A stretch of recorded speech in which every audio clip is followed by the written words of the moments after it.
We are going to continue our series on The Bible Explains, part 239. Today, we're going to continue our mini-series within the big series of The Bible Explains, entitled, Your Next Season is Coming, Part 18. Let's commit this verse to the Lord. Let us pray. Our dearest Father in heaven, we are so very thankful for how you have guided us today. This is a beautiful day. This is the day that you have made. We will rejoice and be glad in it. Thank you so much for these beautiful people who came here today to worship you, and also the beautiful people who are joining us online. Thank you so much for the wonderful time of praise and worship.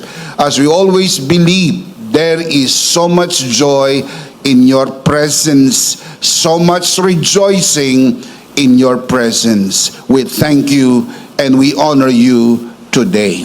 We commit to you this time, even this learning time, and it is our heartfelt prayer that everything that will be said and done today, all by your grace, for your glory, we pray in the name of your Son, our Lord and Savior, Jesus Christ, by the power of the Holy Spirit. And everybody would just simply say, Amen. Let's give the Lord a good clap of praise. Amen and amen. Today, we are going to talk about Job. We are going to talk about Job, one of the most controversial Old Testament characters. Scholars believe that Job lived during the patriarch period, around 2000 to 1800 BC, possibly at the same time as Abraham. Ang paniniwala po na ito ay base po sa mga ebidensyang nakita sa istorya ni Job. Ang mahabang buhay ni Job, ang patunay na siya mismo ang naghahandog ng handog sa ibabaw ng dambana para sa kanyang sarili at para sa kanyang pamilya, na hindi po ginagawa sa panahon ng kautusan at sa panahon ni Moses, sapagkat ang gumagawa po nito ay ang mga saserdote. Isa pa sa patunay na siya'y nabuhay bago sa panahon ni Moses at panahon ng mga saserdote ay ang kawalan ng pagbanggit tungkol sa kautusan, tungkol kay Moises, o kaya naman ay tungkol sa bayang Israel, sa kabuuan ng aklat ng Job. Ito po'y maliwanag na patunay na si Job ay nabuhay sa panahong wala pang kautusan. The book of Job is commonly dated around 1500 to 1400 BC. Many scholars suggest Moses as a possible author, perhaps during his time in Midian, since the land of Uz, where Job lived, was likely near Edom, located in South Jordan, where Moses lived for 40 years. This proximity could explain his familiarity with Job's account. Having said this, my dear brothers and sisters, allow me to share with you today 3 things that happen when grace restores to you what was lost from the story of Job. Number 1, grace sustains you in your worst times. Grace sustains you in your worst times. In Job chapters 1 and 2, everything collapsed in a single sweep. His wealth vanished. Job chapter 1 verse 13 to 17. His children died. all his children died. Chapter 1, verse 18 to 19. His health deteriorated with painful sores. Chapter 2, verses 7 to 8. Even his wife, overwhelmed by the tragedy, told him to curse God and die. Chapter 2, verse 9, reflecting the depth of their anguish. Hindi po biro at hindi magaang ang pinagdaanan ni Job. Ngunit sa kabila ng lahat ng ito, si Job ay sumamba pa rin sa Panginoon. Yet instead of cursing God, Job worshiped. He did not worship because he understood what was happening. He worshiped because grace was sustaining him. Hindi naging magaang at madali ang pinagdaanan ni Job. Pero sa kabila ng lahat ng ito, hindi po siya nagalit sa Diyos, hindi niya sinisi ang Diyos, hindi niya sinumpa ang Diyos. Sa halip, siya'y nagpatira pa at sumamba pa rin sa Diyos.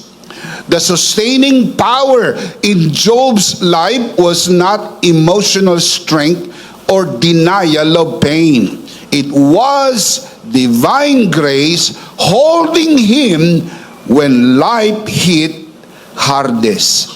Matindi po ang pinagdaanan ni Job. I am not so very sure if all of you are familiar with the story of Job. But I assume some of you, if not all of you, are familiar to what had happened to Job. Matindi ang kanyang pinagdaanan. Bago po siya dumaan sa matinding pagsubok ng buhay, maunlad, mayaman, maginhawa, at maganda ang buhay ni Job. Pero isang araw, lahat ito ay nangyari. Nalugi ang kabuhayan, namatay ang lahat ng kanyang mga anak, at maging ang kanyang asawa ay tila tumalikod sa kanya, at ang sabi, sumpain mo na ang Diyos at mamatay ka na, Job.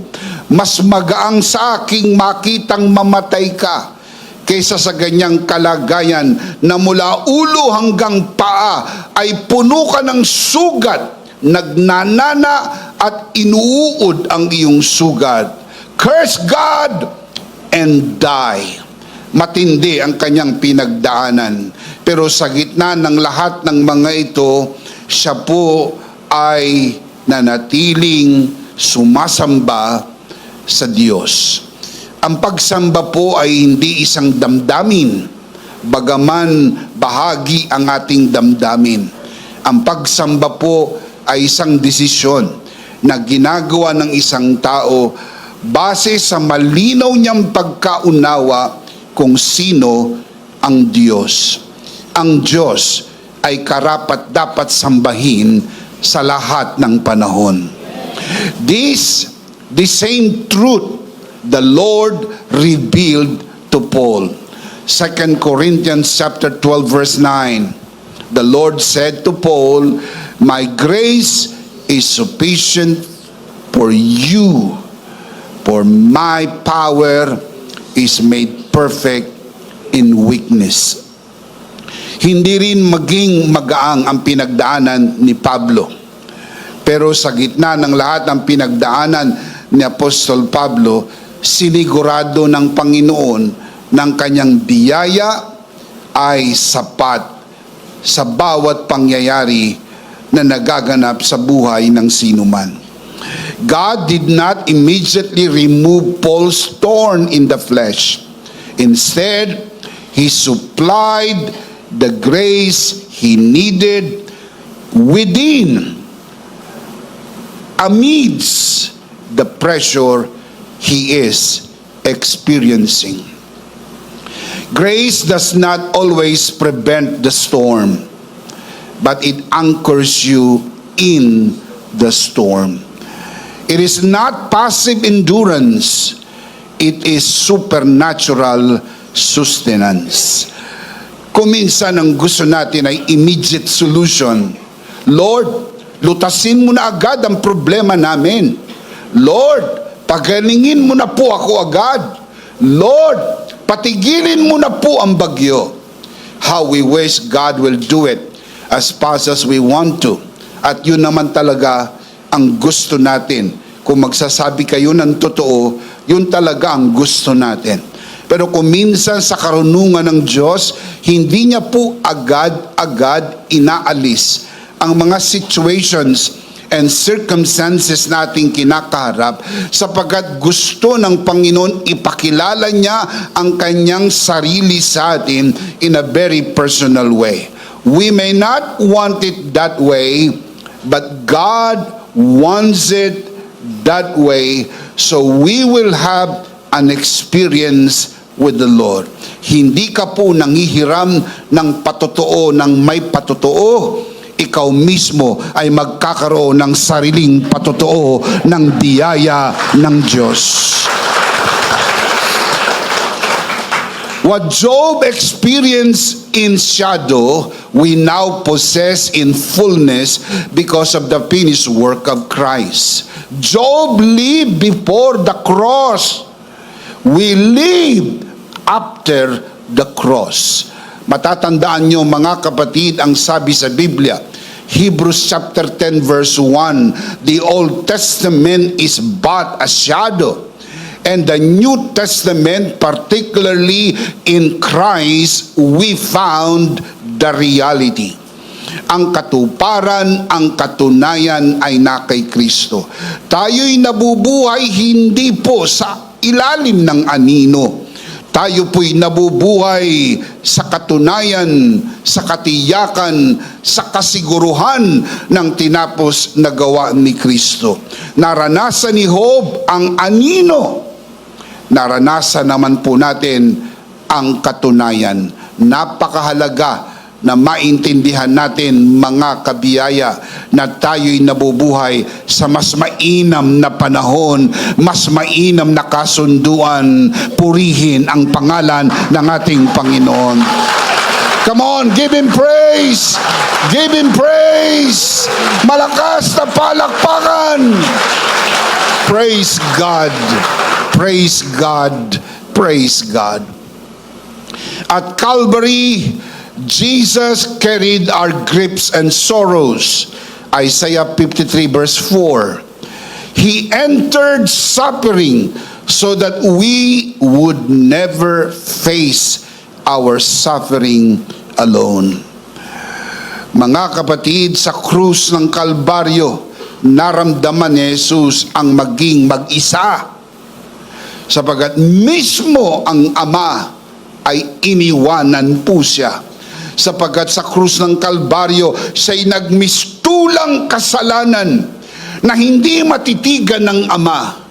He was on the cross alone. Tiniis niya lahat ito alang-alang sa atin, sapagkat sa likod ng kanyang kaisipan, matapos niya lamang ang gawain ito, hindi mo na kinakailangan mag-isa. Sasamahan niya tayo sa lahat ng panahon, sa lahat ng pagkakataon. Shout amen! When Christ cried out, my God, why have you forsaken me?" He was experiencing the separation we all deserve so that we would never be forsaken in our darkest hour. Can you say amen? The darkest hour of all history of mankind was when Jesus was on the cross. Mula alas 12 ng tanghali hanggang alas 3 ng hapon, nagkaroon ng pusikit na kadiliman. Madilim na madilim ang buong daigdig. Nagluksa ang langit sa kamatayan ng anak ng Diyos. Tiniis lahat ito ni Kristo alang-alang sa atin, upang sa pamagitan ng kanyang tinapos na gawa, kapag tayo dumaan sa madilim na bahagi ng ating buhay, tanglaw natin ang tinapos na gawa ni Kristo. Hindi na tayo nag-iisa. Shout Amen! The Bible consistently show this pattern in the life of Joseph, in the life of Daniel, and even in the life of Paul. Sa panahon ni Jose, siya po ay ibinenta ng kanyang mga kapatid at nakulong sa kasalanang hindi po niya nagawa. And yet, repeatedly, you can read in the book of Genesis, particularly Genesis 39, again and again, you can read, the Lord was with Joseph. Walang sandali na iniwanan ng Panginoon si Jose. Sa gitna ng kanyang pinagdaanan, sinamahan siya ng Panginoon. Ganon din si Daniel. Si Daniel ay dinalang bihag doon sa Babylonia. Siya po ay napagkaisahan ng kanyang mga kasama. Ano pat siya'y itinapon sa yungib ng mga leon. Pero ni sandali, hindi po siya pinabayaan ng Panginoon. Sa gitna ng lahat ng mga hamon na hinarap ni Daniel, siya po'y nanatiling matatag sa kanyang paniniwala. Hindi siya nagkompromiso. Pinanindigan niya ang kanyang paniniwala at pananampalataya. At hindi po siya binigo ng biyaya ng Diyos. Can you say amen? Sa Bagong Tipan, mababasa natin ang istorya ni Pablo na siya po'y dumaan sa napakaraming pagsubok. Siya po'y binato ng maraming beses at nagmistulang akala ng mga tao'y patay na.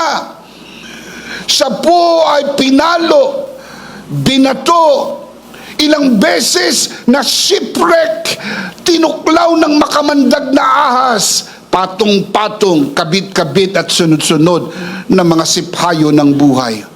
You can even read in the life of the Apostle Paul, he was beaten, he was struck down, yet declared he was not destroyed. I'll show you the verse. 2 Corinthians chapter 4, verse 8, following verses. The Apostle Paul writes, "We are hard pressed on every side, but not crushed, perplexed, but not in despair, persecuted, but not abandoned, struck down, but not destroyed." The next verse will tell you his secret. The next verse will tell you why he was able to do this. Look at verse 10. We always carry around in our body what? The death of Jesus. What was that? The finished work of Jesus on the cross.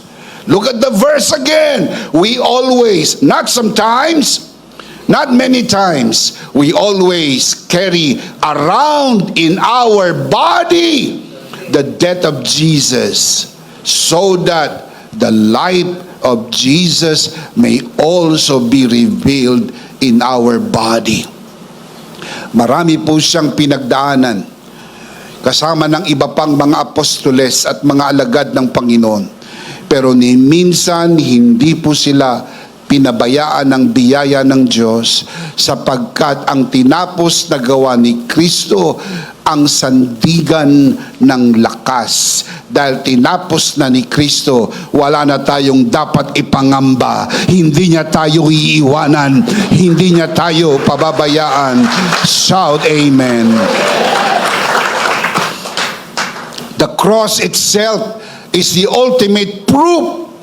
What appeared to be total loss became the doorway to resurrection. Kung saan parang akala natin tapos na dahil namatay na siya. Pero hindi po yun ang katapusan. Pagkatapos ng 3 araw, siya'y muling nabuhay at buhay magpakailan-kailan paman. Give Him praise, give Him praise. He lives, He lives. Christ Jesus lives today. He walks with me and talks with me along life's narrow way. You ask me how I know He lives. He lives within my heart. Christ's resurrection is the crowning glory of this we call Christian faith. Lahat po ng founders ng religion sa buong mundo ay namatay at nanatiling patay. Tanging si Jesus lang ang namatay at muling nabuhay at buhay magpakailan-kailan paman. Give Him praise. We are serving a risen Savior. He is alive forevermore. Para sempre, para sempre. Give Him praise, give Him praise. Everybody shout, Jesus is alive. Jesus is alive. My Redeemer lives. Palakpakan natin ang Panginoon. Praise God. Praise God. The darkest moment in history became the greatest victory. That is why your worst season is never your final season. Laging tandaan, mga kapatid, habang dumidilim ang gabi, papalapit na ang bukang liwayway. Kapag dumidilim ang mga pinagdadaanan mo, tandaan, hindi pwedeng manatiling dilim. Darating ang magandang umaga, darating ang kalusugan, darating ang kaginhawaan, darating ang himala, darating ang biyaya. Hallelujah to the Lamb of God. Give Him praise. Praise God. Praise God. Grace sustains before it restores. And because Christ finished the work, you can stand assured that even now, at this moment, even now, His grace is sufficient, His presence is near, and your next season is already secured in Him. Palakpakan natin ang Panginoon. Praise God. Praise God. Number 1, grace sustains you in your worst times. Number 2, grace refines you through pain. Grace refines you through pain. Job chapter 23 verse 10.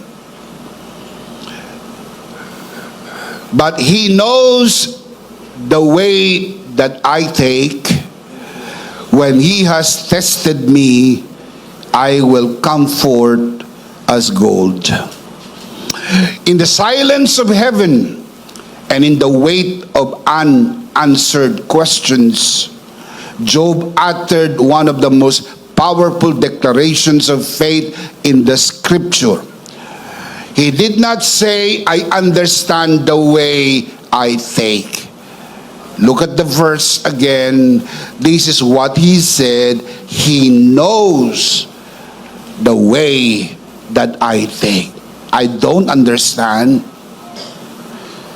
but He understands. Naiintindihan ng Panginoon ang aking pinagdadaanan. Hindi ko naiintindihan.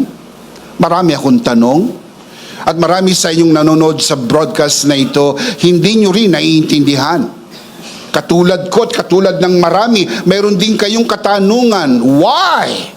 Why would you allow these things to happen? Why me, Lord? Bakit ako? Tuwing linggo nagsisimba ako. Matapat akong naglilingkod sa iyo. Matapat akong nagbibigay. Matapat akong sumasamba. Bakit ako? Bakit ang anak ko? Bakit ang pamilya ko? Why? I wish I can give you the answer that somehow pacify your emotion. But I can't. No one can. Sana mahanap natin ang sagot sa buhay na ito. Pero hindi obligado ang Diyos magpaliwanag sa atin. At kung gawin man ng Diyos ang umupo sa tabi mo at magpaliwanag, hindi ka rin siguradong maintindihan mo sapagkat napakalawak ng kanyang karunungan. Sabi nga ni Apostol Pablo, oh how so deep the wisdom and the knowledge of God. How unsearchable His judgments beyond our ability to understand. The Bible says, my thoughts are not your thoughts. My ways are not your ways. For us, the heavens are higher than the earth. So my ways and my thoughts higher than yours. Sabi po ni Job, he knows the way that I take. When he has tested me, I will come forth as gold. Job did not have clarity, but he had confidence in the character of God. Grace does not always give explanations. It gives assurance. It anchors you in who God is. When you don't understand what's happening, di mo naiintindihan. Sino nakakaintindi? Sino nakakaunawa? Sinong pantas ang nakakaunawa ng mga gawa, galaw, at karunungan ng Diyos? Walang sino man. Kaya kailangan nating magtiwala sa karakter ng Diyos. Ang Diyos ay mabuti sa lahat ng panahon. Wala siyang nilayong masama. Hindi niya gustong masaktan ka. Hindi niya gustong mapahama ka. Nilinaw nga ng Panginoong Hesus ito sa kanyang discourse. Ang sabi niya, sinong ama? Kapag ang anak ay humingi ng tinapay, bibigyan ng bato. Sinong ama? Kapag ang anak niya ay humingi ng isda, bibigyan niya ng ahas. Kayong mga masasama, marunong magbigay ng mabuting bagay sa inyong mga anak, lalo't higit ang mabuting amang sumasalangit. Hindi niya ipagkakait sa atin ang mabuti para sa atin. God is good all the time. You may not understand it well. It's just okay. No one does. I can't understand all the moves, the acts, and the wisdom of God. Wala nakakaunawa. Pero hindi mo kailangan maunawaan lahat. Kailangan mo lang magtiwala sa Diyos. You may not understand, but you need to trust the goodness of God. Everybody say, God is good to me. God is good to me. Do you really believe that? Yes. Because God is too wise to be mistaken. God is too good to be unkind. You may not understand. You may not even see His hand.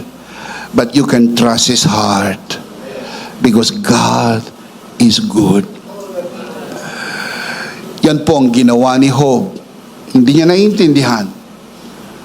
Pero nagtiwala lang siya sa karakter ng Diyos.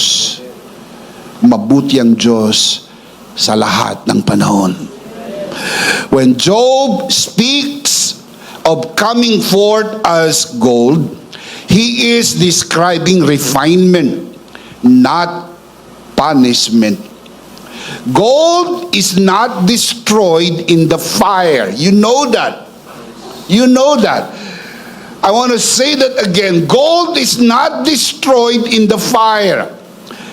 The fire purified the gold. The fire does not create the gold either.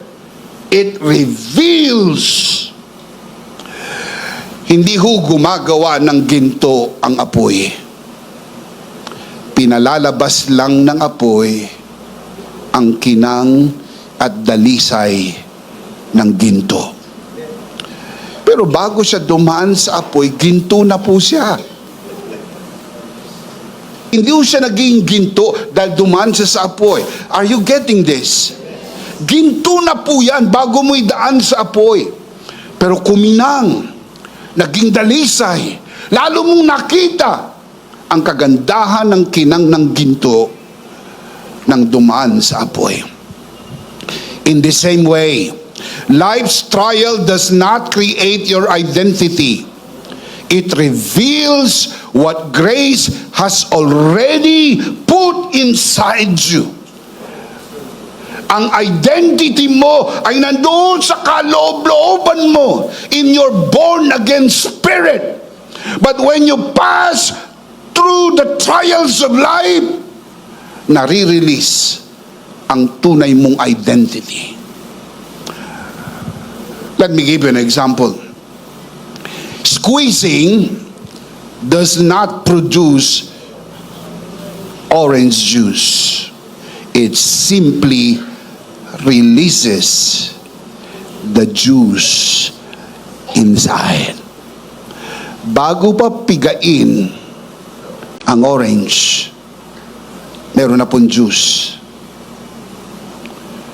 Lumalabas lang po ang juice kapag piniga. Kumisan, hinahayaan ng karunungan ng Diyos na mapiga tayo upang lumamas ang kagandahan ng biyaya ng Diyos sa buhay natin. Give Him praise. I wish I can explain it even more, but I can't. No one can. May kanya-kanya po tayong istorya ng buhay. May kanya-kanya po tayong mga pinagdadaanan. Huwag mo ikukumpara ang sarili mo sa iba, sapagkat ang kwento mo ay iba sa kwento ng iba. Ang kwento ng iba ay hindi pare sa kwento mo. Pero pag sinuma mo pares ang kwenta, lahat tayo ay nananatili lamang sa biyaya ng Diyos. All by His grace. Nothing but His grace. Grace, grace, all the way. Palakpakan para sa biyaya ng Panginoon. Praise God. Praise God. This is why grace does not always remove the trial. It transforms you through the trial. The refining process is not about rejection, but preparation. It's not God hurting you. For God's sake, God will not do that. God is not going to hurt you. God is not hurting you. It is God transforming you from orange fruit into orange juice.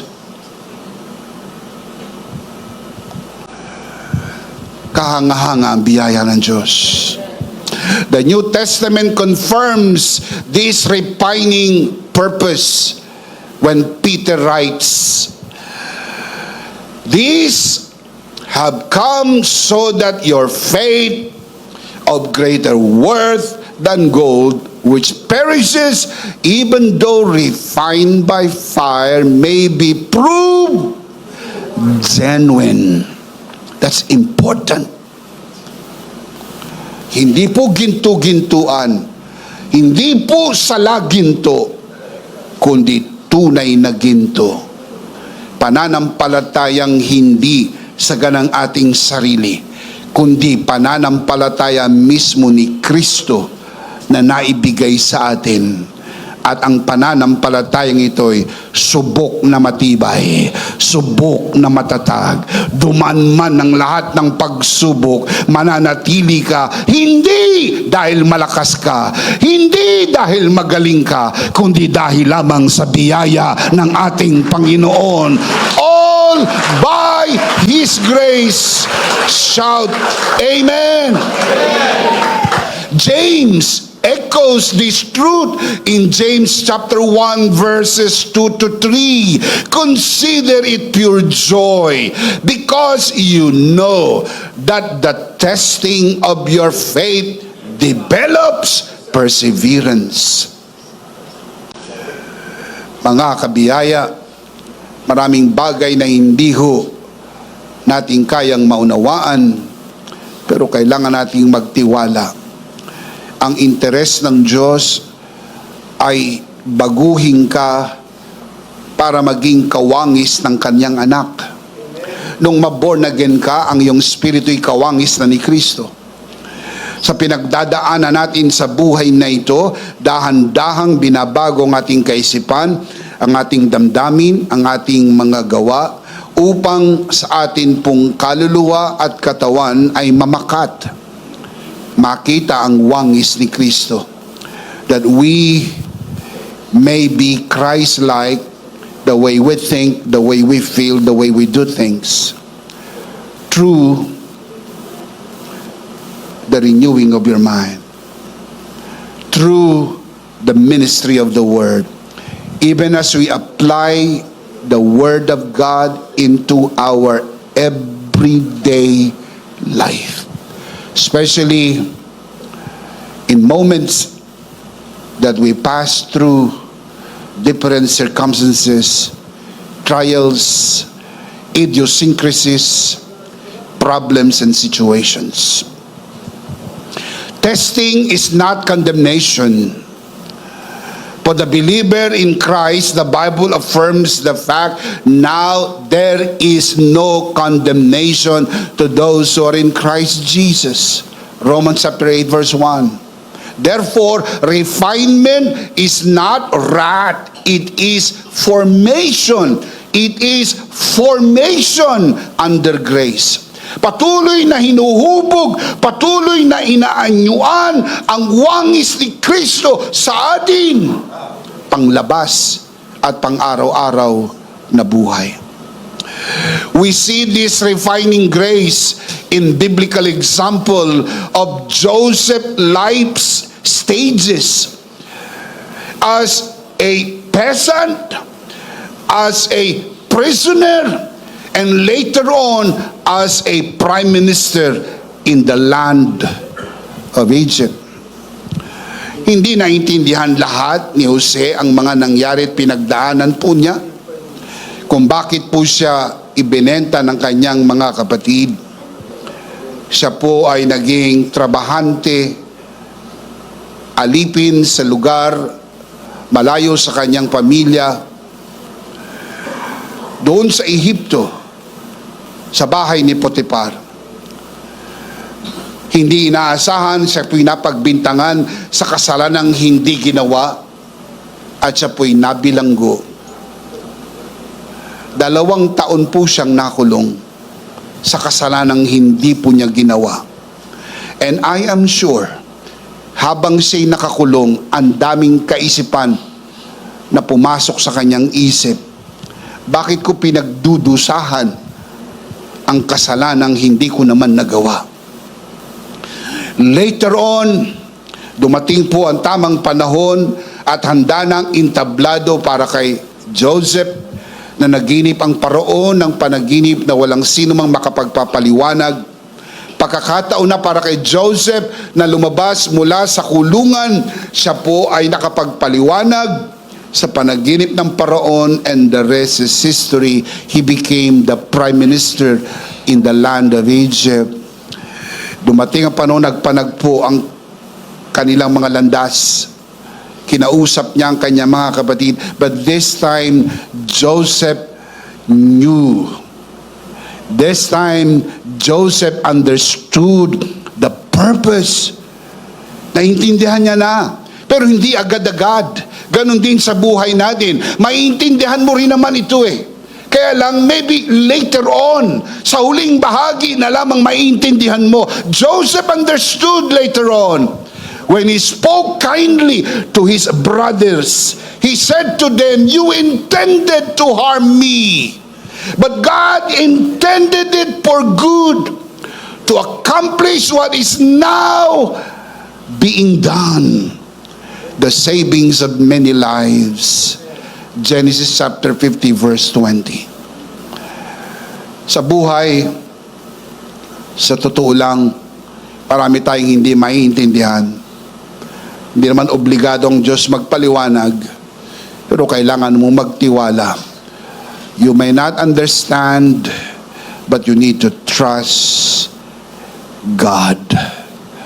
Because the Bible says, "Blessed is the man who trusts the Lord." Pag nagtiwala ka sa Panginoon, later on, you will understand. Job did not receive immediate answers, but he received a deeper revelation. By the end of the book, he declares, "My ears had heard of you, but now my eyes have seen you." Did you see the progression? I want to say that again. My ears had heard of you. Tagalog, dati naririnig-rinig ko lang. May nagkwento sa akin. Pero sabi niya ngayon, nakita na ng aking mata. Dati naririnig ko lang na nagpapagaling ka. Ngayon, nakita ko, pinagaling mo ako. Give him praise. Dati narinig ko lang na nagpapala ka, nagpapaunlad ka, nagpapasagana ka. Ngayon nakita ko kung paano mo pinaunlad ang buhay ko, kung paano mo pinasagana ang buhay ko. Shout amen. Look at the progression. My ears had heard of you, but now my eyes have seen you. Job 42 verse 5. The fire did not just change his circumstances, it deepened his vision of God. That is what refining grace accomplishes. It removes you from second-hand knowledge to first-hand encounter. Second-hand, dinig-dinig lang. First-hand, ikaw mismo ang nakaranas. Nabalitaan ko, nag-iingat po kayo sa inyong mga anak.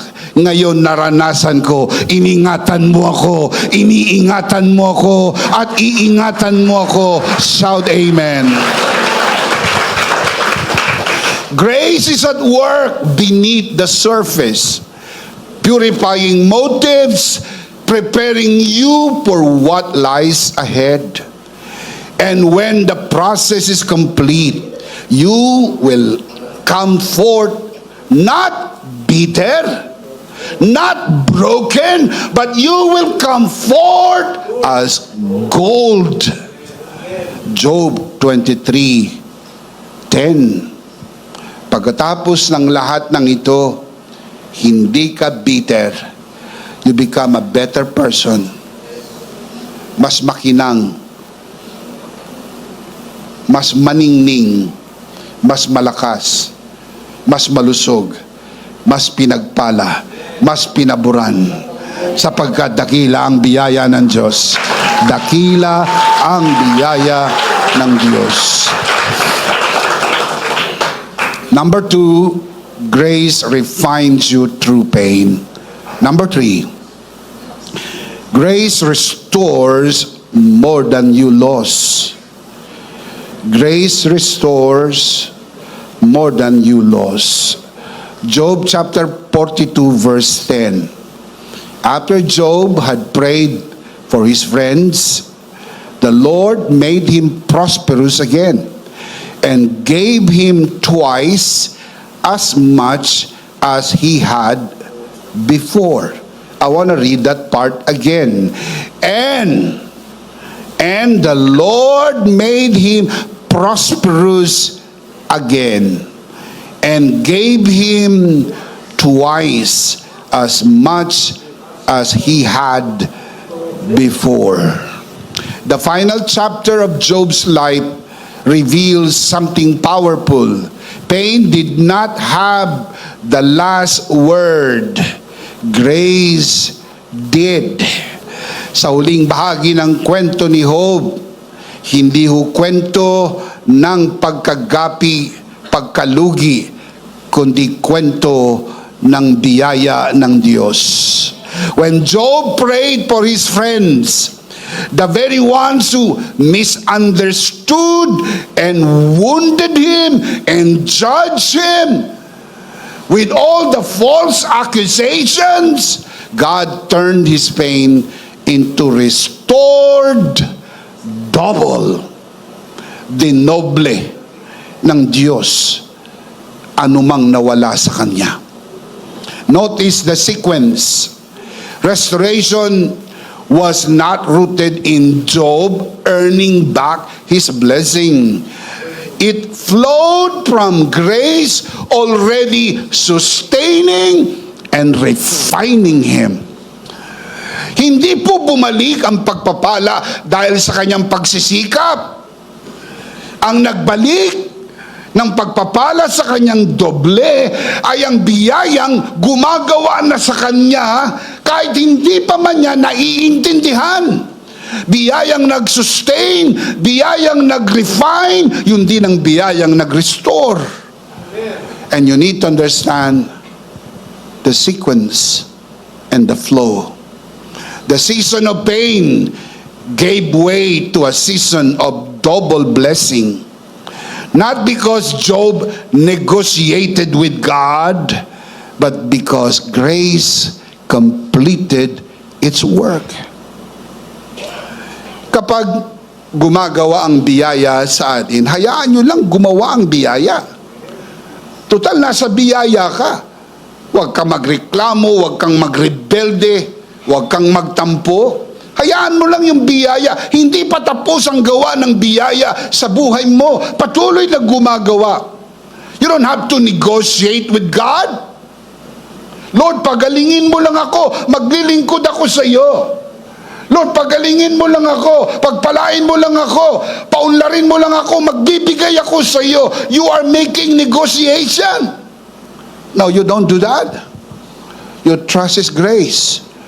Gumagawa ang Diyos, nagsusustain ng kanyang biyaya, nagre-refine ng kanyang biyaya, at nagre-restore ang kanyang biyaya sa tamang kapanahunan. Hindi sa panahon mo, hindi sa panahong gusto mo, hindi sa panahong dinidemand mo, hindi sa panahong dinidikta mo. Sino tayo para magdikta sa Diyos? Kailangan natin magtiwala sa Diyos. Can you say amen? Remember, God makes everything beautiful in its time. May panahon sa lahat ng bagay, may itinakda siyang panahon. Baka nandito ka sa sustaining grace, susunod, refining grace, ang susunod, restoring grace. Kailangan mong tignan yung sequence. Tignan mo kung saang season ka. Nandito ka ba sa season ng refining season? Merong kinikinis-kinis ang Panginoon sa baku-baku mong ugali. May kinikinis ang Panginoon sa hindi mo magandang attitude. Kaya inaalaw ng Lord yan. Baka masyado kang tiwala sa negosyo mo. Baka masyado kang tiwala sa savings mo. Baka masyado kang tiwala sa galing at talino mo. Hinahayaan ng Diyos na makinis ang mga baku-bakong bahagi. Baka hindi ka pa marunong magpatawad. Baka ikaw ay suplado. Baka pintasero ka. Baka may mga bagay na kailangang ayusin sa buhay mo. Baka mapanlait ka. Baka mapangmata ka. Baka ibinababa mo yung ibang mga tao pag tinignan mo. Nire-refine ng Diyos ang ugali mo. Gusto kasi kagad natin, nandun tayo sa restoring. Bago magkaroon ng restoration, magkakaroon po ng refinement. Nire-refine. Baka masyadong bilib ka sa iyong mga natapos, sa iyong mga na-accomplish. Pag tinitignan mo mga medal mo, ang mga tropeyo mo, you feel so good. Galing ko, galing ko, galing ko. Kaya kuminsan hinahayaan ng Diyos may mga bagay na hindi mo kaya para magtiwala ka ng hindi mo kaya. Kaya ng biyaya ng Diyos. Kaya kang isustain ng biyaya ng Diyos. Shout amen. Joel chapter 2 verse 25 declares, I will restore to you the years the locusts have eaten. This is not mere replacement, it is redemption of wasted seasons. May mga nasayang na mga taon ng buhay, may mga nasayang na panahon, naubos sa mga bagay-bagay na walang kapararakan, mga bagay na walang kwenta, naubos sa panahong pagmahal sa maling tao, pinaasa ka, ang tagal kang pinaasa, then all of a sudden bigla kang dinamp nung kasagsagan ng iyong lakas, kasagsagan na maraming mga nagkakagusto sa iyo, nanliligaw sa iyo, tinatanggihan mo dahil may nangakong magmamahal sa iyo. Pero all of a sudden, paglipas ng mga panahon, yung taong nangakong mamahalin ka, biglang nagbagong isip. Nung iwanan ka, tuyo ka na.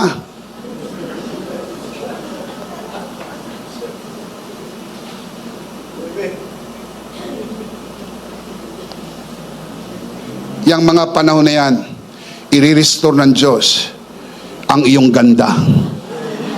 Ibabalik ng Diyos ang iyong alindog. Sapagkat pagagandahin ka uli ng biyaya ng Diyos. Amen.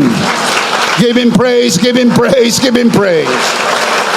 Come on, shout amen. Hawak ng Diyos ang buhay mo.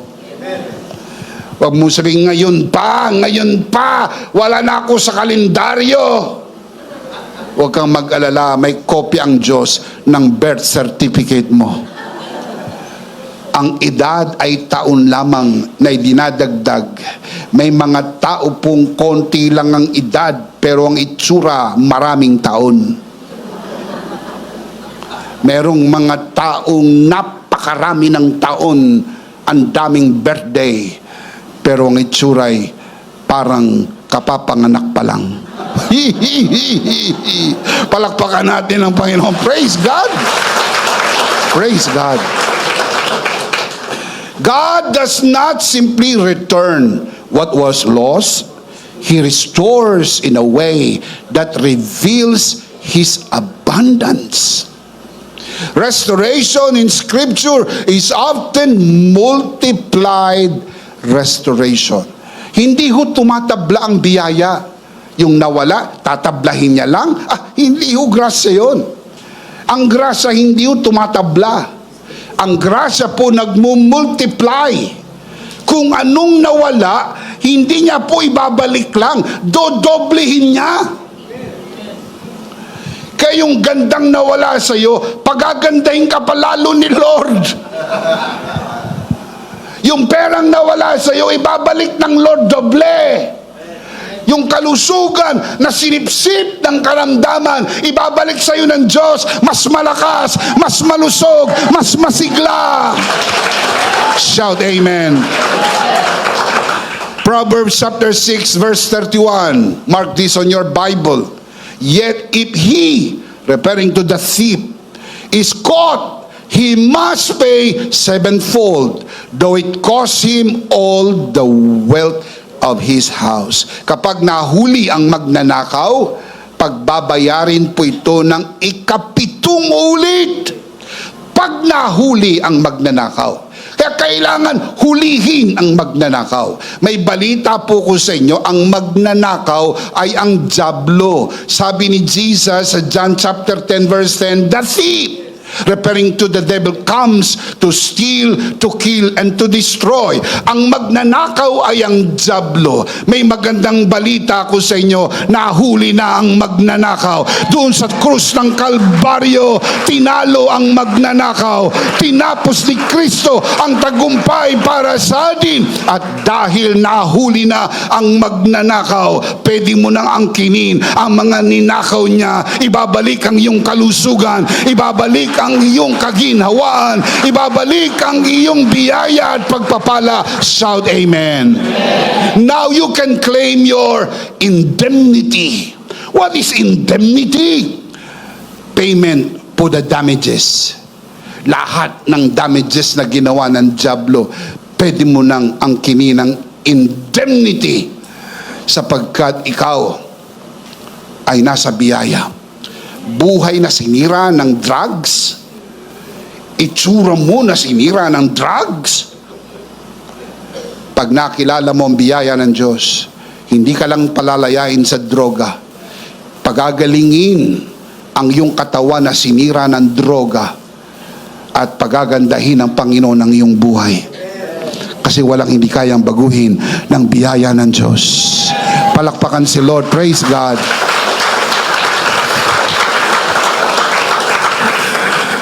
When Peter said to Jesus that they have left everything to follow him, how did Jesus respond? I'll tell you. Mark chapter 10 verse 29 to 30. This is what Jesus said to Peter. Remember, sabi ni Peter, Lord, we have left everything just to follow you. This is what Jesus said. No one has left houses, family, or lands for His sake, for the sake of Christ, for the sake of the gospel, for His sake and for the sake of the gospel, will fail to receive 100 times as much in this present age and in the age to come, eternal life. Mga kapatid, ang pangako ng Panginoon ay 100 times as much. Not in heaven. Look at the verse, 100 times as much. Where? In this present life. Itong panahon na ito. Kaya huwag kayong magtataka pag gumiginhawa ang buhay ng mga taong nag-alay ng buhay sa Panginoon.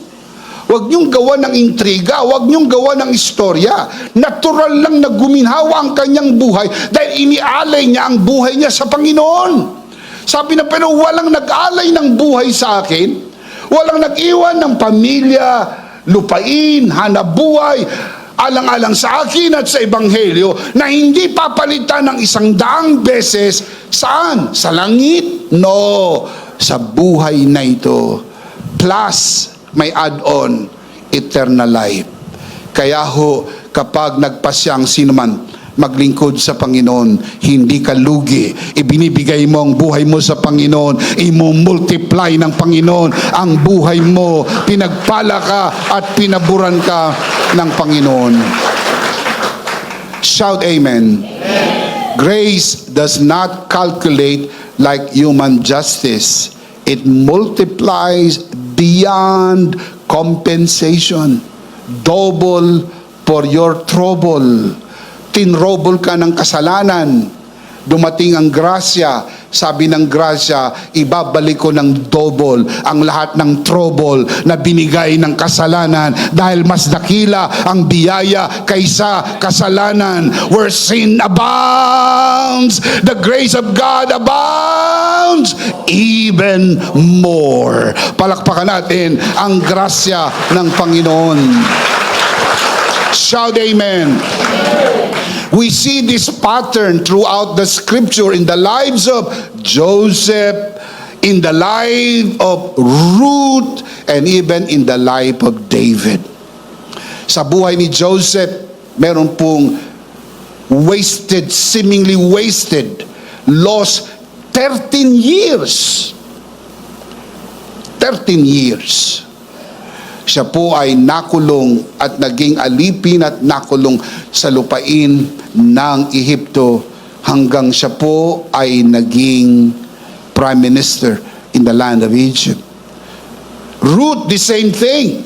Ruth lost her husband and even her homeland. Siya po isang Moabitess.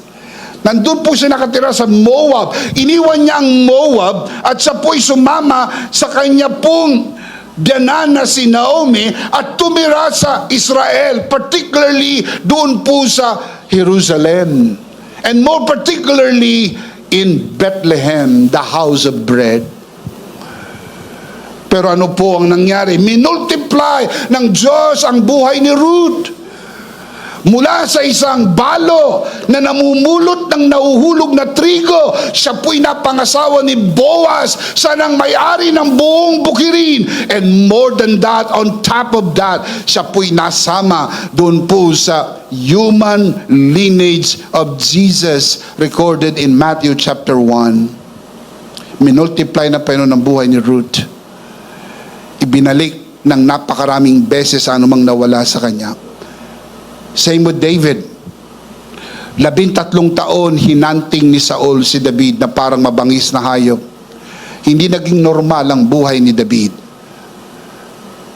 Hinahunting po siya. Nagtatago. 13 years po yun. Seemingly, he lost peace.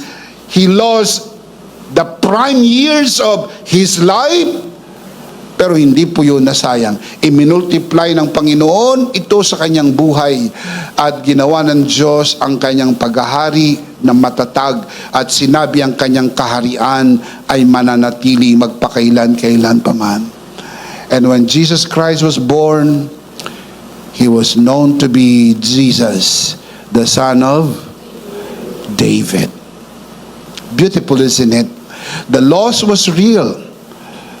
But so was the multiplication that grace can do. Kapag nandyan ang biyaya, laging mayroong pagpaparami sapagkat kayang paramihin ang biyaya ang lahat ng kaunti. Pag inilagay sa kamay ng Panginoon, ang 5 tinapay at 2 isda dumadami at nagiging sapat para sa marami. Ano mang meron ka, maliit na puhunan, maliit na kakayahan, maliit na buhay, ilagay mo sa kamay ng Panginoon. Ang kamay na gumawa ng langit at ng lupa, ang kamay na napako doon sa krus, ang buhay mo ay imumultiply ng Panginoon. Can you say amen? Job's double portion was not merely about livestock and wealth. It was about deeper revelation and expanded blessing. Earlier he said, "My ears had heard of you secondhand." After restoration, he declared, "Now my eyes have seen you firsthand." Job 42 verse 5. Grace restored externally, but it had already restored internally. Una po yung internal restoration bago ang external restoration. True restoration is holistic, spiritual first, relational, and in God's timing, even material. Hindi po primary ang material sa Bible. Ang primary po ay spiritual.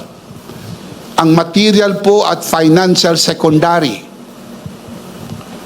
It follows.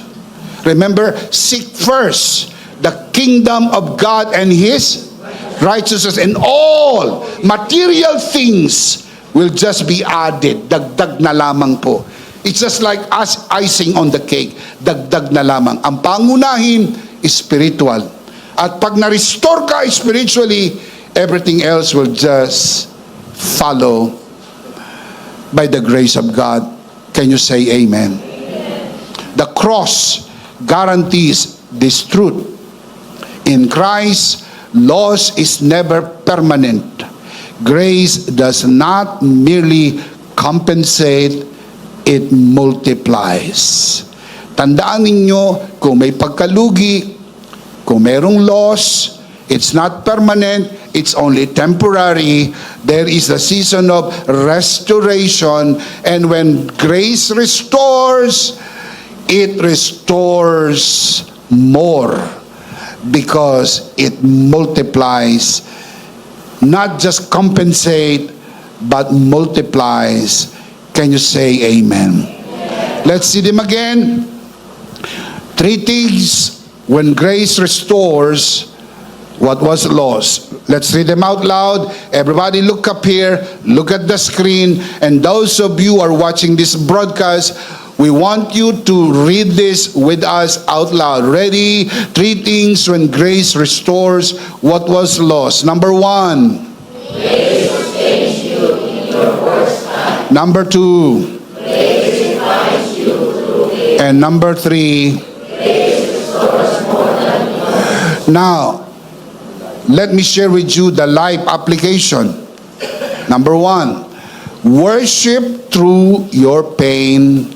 Grace is holding you. Kapag may pinagdadaanan, huwag mong gawing dahilan para huwag magsimba, huwag maglingkod. Gawin mo itong tungtungan para lalong tumaas ang iyong pagsamba at maging mapaglingkod. Tandaan, hindi ka iniiwanan ng biyaya ng Diyos. Ang pagtatampo ay hindi makakatulong sa pinagdadaanan mo. May pinagdadaanan ka na, nagtatampo ka pa sa Panginoon. Palagay mo, makakatulong ito para mawala ang pinagdadaanan mo? Pinapalala mo lamang ang sitwasyon. Kapag hindi mo naiintindihan, magtiwala lang tayo sa Panginoon. Job worshiped not after restoration, but in the middle of devastation. When everything collapsed, he fell to the ground. And what did Job do? Worship the Lord. Job chapter 1 verse 20, declaring that the Lord still deserved praise. Hindi ho ang Diyos ang may kagagawa ng pinagdadaanan mo. Hindi ho ang Diyos ang nagbigay ng sakit mo. Hindi ho ang Diyos ang may dahilan ng problema mo. Dahil kung ang Diyos ang may dahilan ng lahat ng ito, wala nang solusyon ng problema mo. Hindi ho problema ang Diyos. Narito ang mabuting balita, ang Diyos ang solusyon sa lahat ng problema na ating pinagdadaanan. Worship did not deny his pain. It anchored him in God's character. Worship through your pain. Grace is holding you. The same grace that sustained Job in the ashes is sustaining you. When? Even now. Trust him now. Number 2, the patient grace is at work. Job did not see the heavenly conversation beholding or even behind his suffering, nor did he understand the delay of his restoration. Tapatin ko kayo. Nagkaroon po ba ng conversation na naganap doon sa heavenly bago dumaan itong si Job sa samot-saring circumstansya ng kanyang buhay? Hindi ba't ipinagmalaki ng Diyos kay Satanas ang kanyang lingkod na si Job? Hindi ba't ang sabi ni Satanas, si Job ay maglilingkod ba sa Diyos nang walang dahilan? Hindi ba't pinaligiran mo siya ng iyong proteksyon at pinagpala mo ang gawa ng kanyang kamay? Iunat mo ang iyong kamay kay Job, susumpain ka ni Job. Walang idea si Job na lahat ng ito'y naganap sa usapan sa pagitan ng Diyos at ni Satanas. Wala po siyang idea. And yet, in the silence and confusion, God was still at work. Sinustain po ng biyaya ng Diyos si Job, sapagkat ang biyaya ng Diyos ang kanyang naging kalakasan. What felt like abandonment was actually divine appointment. And what seemed like delay was divine overlay. Be patient. Grace is at work. The same God who restored Job in his time is working behind the scene in your life. When? Now. Trust the Lord now. Number 3, I'll close with this. Expect restoration. Grace restores more. Job's ending was greater than his beginning. After the testing, the Lord restored everything he had lost and gave him twice as much as before. Job 42 verse 10. The pain was real, but was not final. Grace had the last word. Can you say amen? Amen. Expect restoration. Grace restores more. What was lost is not beyond God's ability to restore. In His timing, not in your timing, in His timing, He brings increase out of the ashes. Mula po sa mga abo ng pinagdaanan ng iyong buhay, ay muli pauunlarin ka ng Diyos, pasasaganain, pagagalingin, mas malakas, mas malusog, mas maunlad, sapagkat ang biyaya ng Diyos ay higit kaysa anumang pwede nating pagdaanan. Can you say amen? Let's see them again. 3 life application. You can see this on your screen. Let's read them out loud, malakas at sabay-sabay. Fasten your seatbelt. This is the touchdown.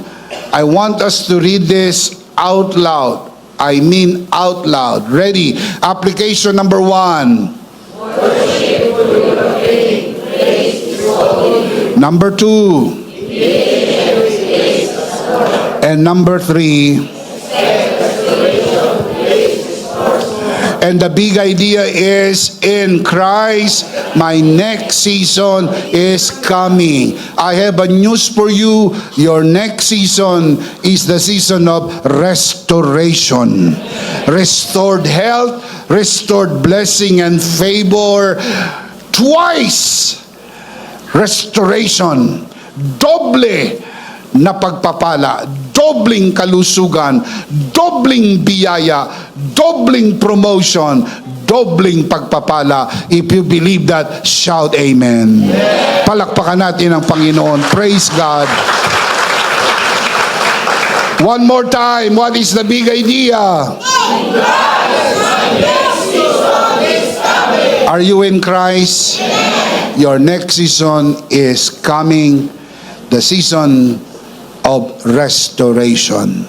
Of course, we do not want to end this broadcast without giving you the opportunity to receive Jesus today and be saved. Kung nais mong tanggapin ang Panginoon sa iyong puso bilang Panginoon at sarili mong tagapagligtas, ito na ang simula ng iyong new season. This is the beginning of your next season, the season of receiving the grace of God. The grace that you will receive today is the grace of salvation, the grace that will sustain you, the grace that will restore everything to you as He has purpose in your life. Manalangin tayo ng pagtanggap. Taas ang dalawang kamay. Samahan po natin ang ating mga bisitang nanonood sa broadcast. Lahat ng narito sa loob ng bulwagan na ito. Taas natin ang ating dalawang kamay, ipikit ang mata, manalangin po tayo ng pagtanggap. Sumunod tayo sa panalangin ito at ariin na isang personal na panalangin. Manalangin po tayo. Panginoong Hesus, ako po'y makasalanan, hindi ko po kayang iligtas ang aking sarili. Ako'y mapapahamak ng hiwalay sa iyo. Narinig ko po ang mabuting balita. Ako po'y naniniwala. Tinatanggap kita sa aking puso bilang aking Panginoon at aking tagapagligtas. Salamat po, pinatawad mo na ang aking mga kasalanan. Isinulat mo na ang aking pangalan sa aklat ng buhay. Sa pangalan ni Jesus, Amen. Ako na lang po mananalangin. Ama, sa oras na ito, itinataas ko po sa harapan ang lahat ng sumunod sa panalangin ng pagtanggap sa unang pagkakataon. Sa loob man ng bulwagan na ito, lalo na sa mga nanonood sa broadcast na ito. Pinagkakatiwala po namin sila sa iyong kagandahang loob na sila'y lumago sa biyaya at sa bagong natagpuang pananampalataya. Sa pangalan ng Panginoong Hesus, tayong lahat ay magsabi ng Amen. Palakpakan po natin ang Lord. Praise God. Ihanda po natin ang ating mga sarili.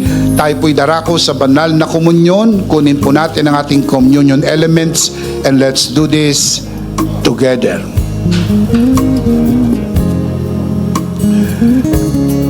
All right, let's do this together, mga kabiyaya. Hawak-hawak natin ang pinakamakapangyarihang simbolo ng tinapos na gawa ni Kristo sa krus ng Kalbaryo.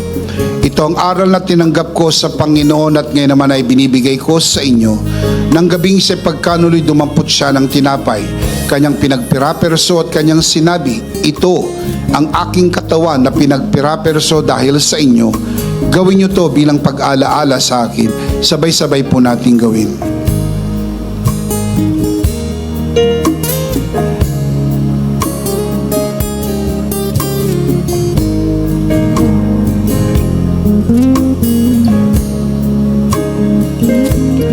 Gayun din naman matapos maghapunan ay kanyang hinawakan ng saro at kanyang sinabi, ito ang saro ng bagong tipan na pinagtibay ng aking dugo.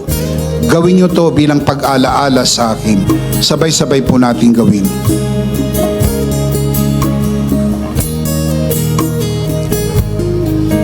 Ate po itaas ang ating dalawang kamay at sumunod po tayo sa panalangin na ito. Aming Ama, maraming salamat po sa aming Panginoong Hesukristo. Panginoong Hesukristo, maraming salamat po sa iyong banal na dugo na iyong itinigis sa krus ng Kalbaryo. Dahil po dito, lahat ng aming kasalanan ay iyon ang pinatawad. Maraming salamat po sa iyong katawan na nabugbog at nasugatan. Dahil po dito, lahat ng aming sakit ay iyon ang pinagaling. Gaya ng nasusulat, sa iyong mga sugat, ako'y magaling na. Ako'y naniniwala, ako'y magaling na. Aking dinideklara, ako'y magaling na. Ako'y malusog, malakas, masigla, pinagpala, pinaburan, at mabubuhay ng mahaba. Sa pangalan ni Jesus, maraming salamat po, Banal na Espiritu, sa iyong kapahayagan sa mensahe ng biyaya. Sa pangalan ng Panginoong Jesus, Amen. Amen. Palakpakan si Lord. Praise God. Malakas na palakpakan. Praise God. Isang beses pat sabay-sabay, ano po ang big idea? In Christ, my next season is coming. Last of all, let me speak to your heart, you who are watching this broadcast. If this broadcast has blessed you, and if not asking too much, I would like you to bless this ministry with your love offering, so that together we can reach the world with the message of full grace. From the bottom of our hearts here at EMI, we would like to say thank you for giving to the Lord. We'll see you next Sunday, prayerfully on site, but definitely we'll see you again online. Ako po si Bishop Emmy. Kasama po si Pastoral Joe at ang kabuuan ng The Lord's Community and EMI Broadcast. Maraming salamat po. Stay a bit for more announcements. Stay blessed. Stay connected. And always remember, in Christ, you are forever Charito!